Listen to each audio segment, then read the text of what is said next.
लाहौर से ना वापस आया तो हज़रत ने देख लिया होगा मुझे, तो आपने ना एक छोटा बच्चा भेज के तो मुझे बुलाया, तो मैं हज़रत की खिदमत में हाजिर हो गया।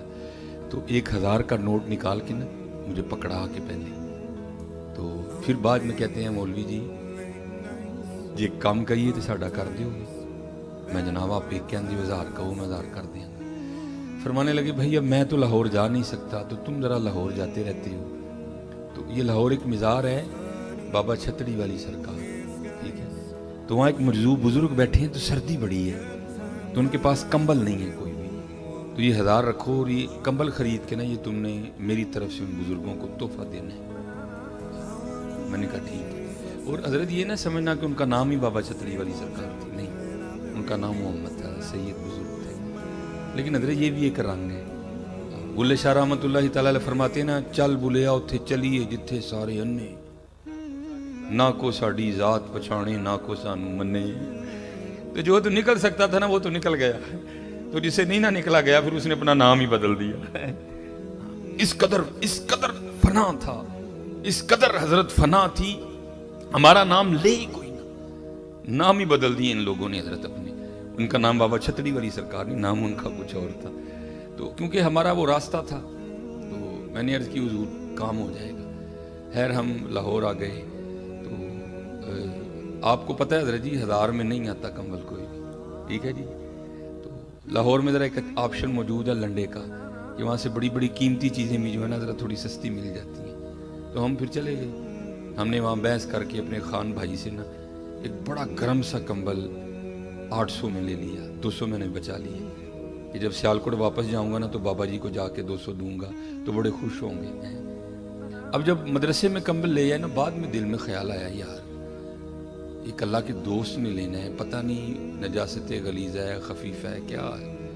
हमने फिर उस कंबल को धोया भी, 3 पानियों से हमने उसे पाक किया। ज़रा सर्दी थी, सूखते थोड़ा टाइम लग गया, तो बस सूख गया। तो हम ले के ना उसको मज़ार शरीफ पे चले गए। जब वो मज़ार पे गए ना तो अल्लाह की करनी कि उस वक़्त वहाँ कोई बंदा नहीं मौजूद था, सिर्फ एक ही बंदा था, लेकिन वो भी बंदा किसी वखरी दुनिया में पहुंचा हुआ था। उसकी खामोशी में भी बड़ा रोत था।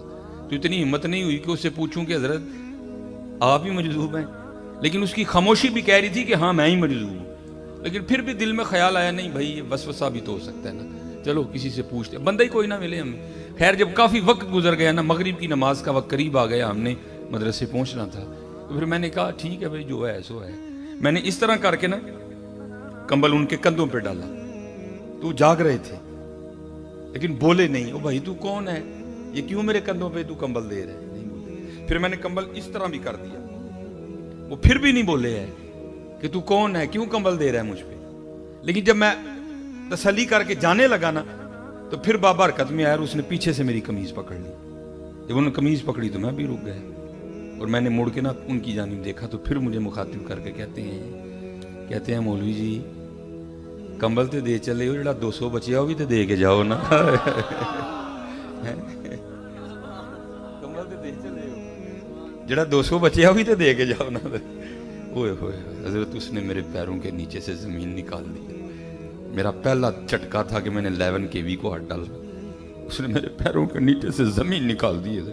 सख्त सर्दी थी लेकिन मेरे सारे वजूद पे पसीना आ गया।